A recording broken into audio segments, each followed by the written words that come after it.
Gall bladder తొలగింపు తర్వాత తీసుకోవాల్సిన జాగ్రత్తలు. గాల్ బ్లాడర్ తొలగించిన తర్వాత శరీరం కొత్త పరిస్థితికి అలవాటు పడే వరకు కొన్ని జాగ్రత్తలు పాటించాలి. 1. ఆహార సంబంధిత జాగ్రత్తలు. తక్కువ కొవ్వు ఉన్న ఆహారం, జీర్ణ వ్యవస్థకు హానికరం కాని తేలికపాటి ఆహారం తీసుకోవాలి. నెల రోజుల పాటు అధిక మసాలా, వెన్న, నెయ్యి, వేయించిన ఆహారం మానుకోవాలి. తరచూ తక్కువ మోతాదులో తినాలి. పెద్ద మొత్తంలో ఒక్కసారిగా తినకూడదు. నీరు, ఫైబర్ అధికంగా ఉండే ఆహారం మలబద్ధకాన్ని నివారించడానికి పచ్చి కూరగాయలు, పండ్లు, గోధుమ రొట్టెలు తినాలి. 2. శరీరాన్ని శ్రద్ధగా చూసుకోవాలి. తీవ్రమైన వ్యాయామాలు లేదా బరువైన పనులు చేయకూడదు.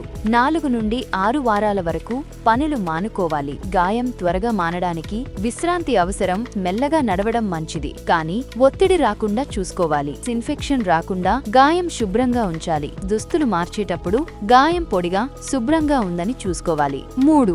శరీరంలోని మార్పులను గమనించాలి. తీవ్రమైన విరేచనాలు, నిస్సత్తువ ఉంటే డాక్టర్ను సంప్రదించాలి. అధిక జ్వరం, మలం మార్పులు, తీవ్రమైన కడుపునొప్పి ఉంటే వెంటనే వైద్యుల సహాయం తీసుకోవాలి. 4. వైద్యుల సూచనలు పాటించాలి. ఫాలో అప్, చెకప్ చేయించుకోవాలి. వైద్యులు సూచించినంతకాలం యాంటీబయాటిక్స్, నొప్పి నివారించే మందులు వాడాలి. గాల్ బ్లాడర్ లేకపోవడం శరీరానికి పెద్ద సమస్య కాకపోయినా ఆహార నియంత్రణ, జీవనశైలి మార్పులతో అనుకూలించుకోవాలి. మీరు లేదా మీ కుటుంబంలో ఎవరైనా గాల్ బ్లాడర్ స్టోన్ సమస్యతో బాధపడుతున్నారా? ఆలస్యం చేయకుండా వెంటనే ట్రీట్మెంట్ రేంజ్ హాస్పిటల్ను సంప్రదించండి.